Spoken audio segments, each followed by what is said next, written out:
You wouldn't need balloons for internet. Google is attempting to do satellites in something that space. balloon experts deemed impossible: deliver high-speed internet access to the most remote corners of the globe. The first 60 or so balloons we launched all burst when they got to altitude, which was very sort of disheartening. This is something that has never been asked of balloons before, to be reliable and to do what we expect them to do. Before, it was just sort of like a vehicle to gain knowledge. Now we're trying to make a business.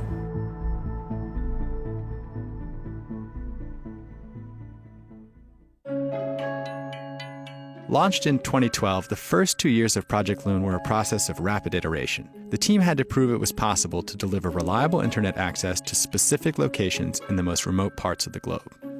They began with the simplest possible approach: electronics stuffed into a styrofoam beer cooler floating at the edge of outer space. When that didn't fail, they kept moving forward. The way Google X works is we try to prove that it can't work. So the first thing we did was took a router, flew it on a weather balloon up to 10 kilometers and see if you could still get a signal. And that part worked. And since then, it's been a continuous process of trying to stretch the envelope a little bit more every time to see how far it would go. Last year, the team made a critical decision, switching from a wireless router to an LTE antenna. We are just like a cell phone tower, but in the sky.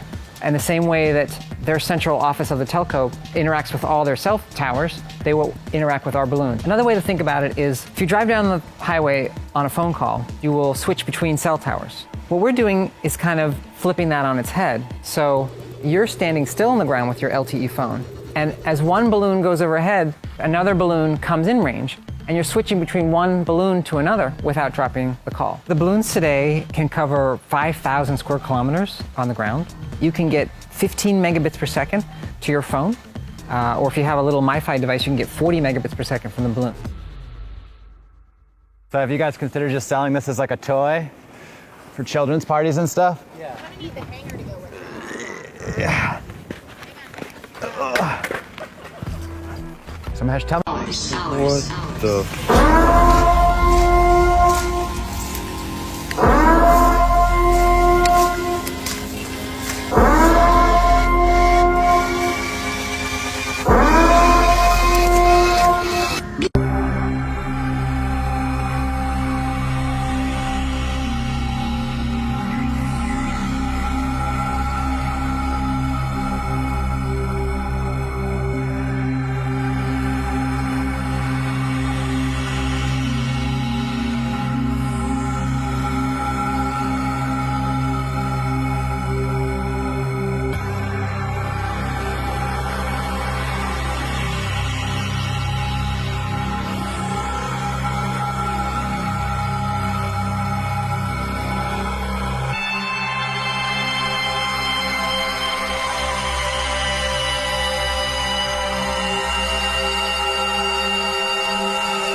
have a part in every stage of the process.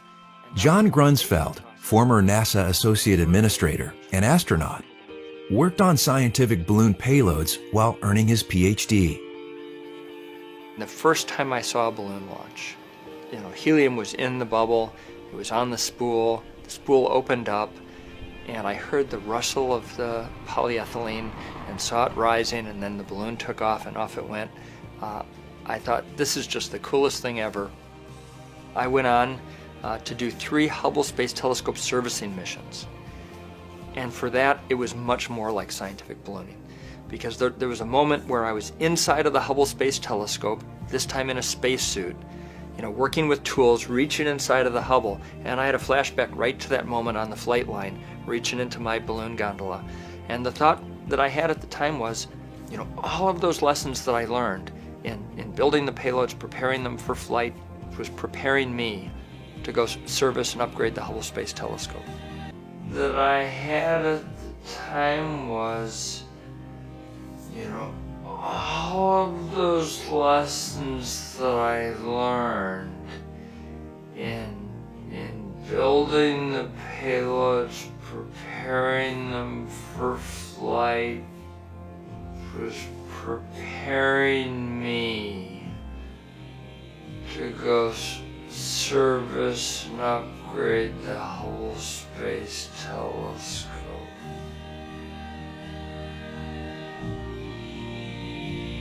And today we're going to be talking about this really exciting project known as SuperBit, a project that might help us replace the aging Hubble telescope, and a project that might allow us to create a lot of telescopes with extremely powerful observational techniques, a project that's been in the works for the past 5 years or so.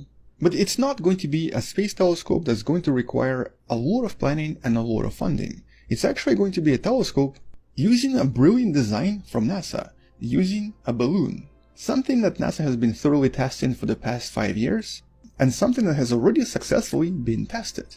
But the new implementation, this telescope right here, known as SuperBit, is so far the most exciting. This is literally something that could one day replace Hubble. And so let's talk a little bit more about this and how all of this works. But first, here's what it already was able to achieve. This beautiful picture of the Pillars of Creation, even though it might look like it was taken by Hubble telescope, was actually taken by SuperBit. And this is around 3 years ago when the mission was just testing its capabilities.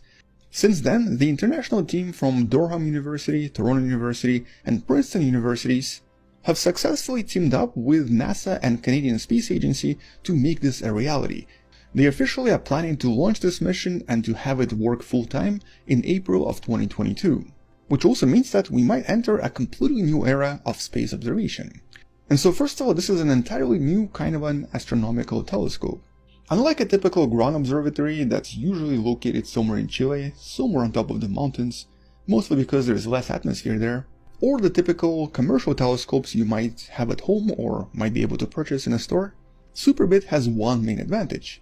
It does not have to deal with atmosphere. As you probably know, by looking at, for example, our own moon from planet Earth, you typically have to deal with a lot of different air turbulence. And this of course creates a lot of difficulties if you want to have a really sharp picture of some sort of a distant object. Here's for example different types of turbulence influencing the observations of the nearby Sirius A. And so because of this, modern telescopes either are built really high up where there's less atmosphere, or become really expensive space observatories. But both of these naturally have a lot of problems associated with them. For one of them, it's the location. It's kind of difficult to travel back and forth from a region somewhere far away. And with the other ones, the ones in space, it's usually the inability to upgrade them, and of course the actual costs associated with not just launching such telescopes, but also designing them to be able to survive in space for years and possibly decades. And even though Hubble